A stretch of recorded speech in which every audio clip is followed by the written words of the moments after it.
esse é um dos packs de ícone Liquid Glass que me chama mais atenção. E também é um dos mais completos que eu já utilizei. E antes de mostrar para vocês como aplicar esse pack de ícone, eu quero convidar você para participar do nosso grupo Top Barato VIP. Aqui eu publico produtos com desconto, com preço, gente, lá embaixo.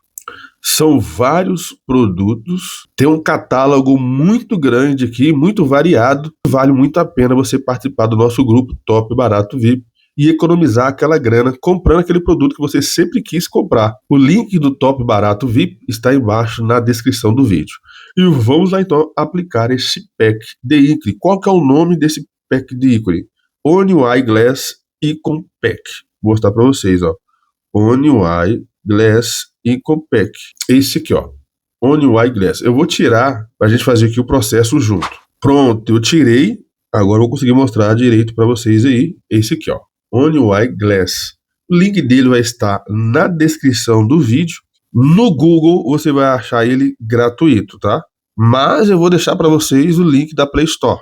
É só baixar e instalar. Para poder aplicar, a gente vai usar o famoso Good Lock, né? Ele não pode faltar, é ele que aplica os packs de ícone pra gente, que é o Good Lock. Vou deixar o link dele também na descrição para vocês. Vamos acessar aqui a ferramenta Theme Park e vamos aqui na opção de Icon aqui embaixo. Agora sim, ó, Icon, Create New. Clicou aqui novamente no ícone, Icon Pack. Agora é só localizar o pacote de ícone. Olha ele aqui embaixo, Onewhite Glass.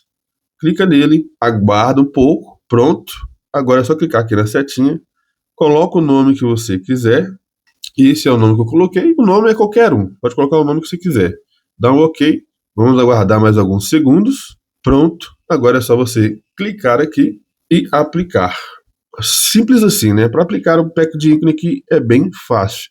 Então ele já vai aqui aplicar esse pack de ícone no estilo Liquid Glass. Como ele é um pack de ícone mais completo, então ele aplica praticamente em todos os ícones, né? 90% dos ícones ele vai aplicar.